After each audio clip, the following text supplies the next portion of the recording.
Pour débuter ton assemblage, tu vas commencer par créer un nouveau design, File New Design, que tu vas tout de suite sauvegarder sous peine de ne pas pouvoir insérer tes différents composants dedans. Tu vas l'appeler Assemblage.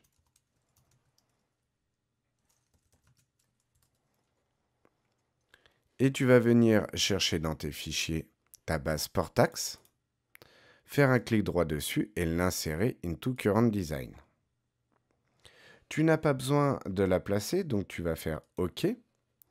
Et cet élément, il ne va pas être animé par rapport aux autres joints. Donc tu vas le bloquer afin qu'il ne bouge pas. Pour ça, tu viens faire un clic droit dans ton browser dessus. Tu lui dis qu'il sera au sol. Et qu'en plus, c'est un groupe rigide. Comme ça, tu es sûr qu'il ne bouge pas. Rigid 6 contraintes selected component continue, yes. Et dans le rigid group, tu lui dis OK. Tu peux alors chercher ton engrenage, aller prendre l'engrenage et l'insérer dans le current design, ne pas double-cliquer dessus comme je viens de faire, mais vraiment faire clic droit, insert into current design. Tu peux le déplacer afin de te faciliter par la suite la sélection qui va te servir pour les joints. Tu fais OK. Tu vas dans Assembler, Join.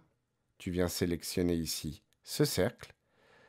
Le pivot étant orienté vers la hauteur, c'est-à-dire qu'il est à plat sur l'axe XY. Tu vas venir chercher l'équivalent sur ce rubis, c'est-à-dire ce cercle, qui est aligné de la même façon. Il vient alors se positionner, tu transformes le motion, c'est-à-dire l'animation de rigide, en révolution. Lorsque tu fais ce genre de choses, l'élément qui va devoir tourner est le premier élément que tu sélectionnes. Tu peux alors faire OK. Et tu vas venir insérer ton bouton plus l'axe. Donc clic droit dessus, Insert into Current Design. Tu vas le décaler pour faciliter les sélections. Tu fais OK. Tu viens sur cet engrenage faire un assembler Join. Tu sélectionnes ce cercle, donc l'alignement pareil à plat sur XY, que tu vas venir faire correspondre sur ton engrenage à ce cercle-là. Ici, tu vois tourner.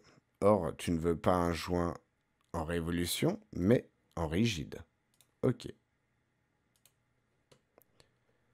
Pour assembler le bouton et ses axes, tu vas d'abord venir les placer.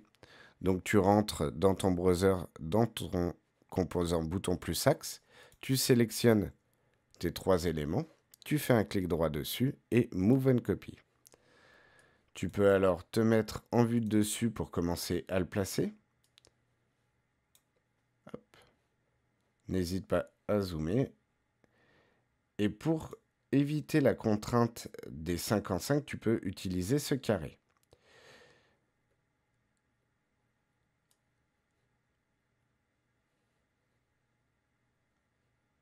Alors, hop. Il a un peu du mal à se placer. Voilà. Tu peux alors faire OK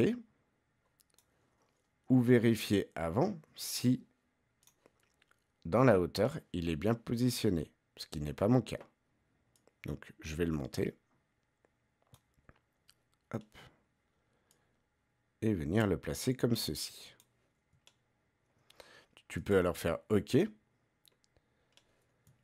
Et comme il n'existe pas de joints qui permettent de créer une relation entre la roue ici verticale et celle horizontale, on va créer ce qu'on appelle un motion link en utilisant ce lien, ce joint de révolution et celui qu'il y a sur l'engrenage. Pour ça, tu vas dans Assembler, Motion Link. Comme tu as déplacé certains éléments, il te demande si tu veux les positions d'origine ou les positions actuelles. Tu dis les positions actuelles. Tu sélectionnes tes deux joints. Tu vois que l'engrenage tourne bien. Tu vois aussi le joint ici s'activer. ce qui a l'air de fonctionner. Tu peux faire OK. Et pour le vérifier, tu peux venir animer ce joint en faisant un clic droit dessus, Drive Join, et tu l'actives. Cela fonctionne. Tu peux faire alors OK. Tu peux enregistrer ce premier assemblage.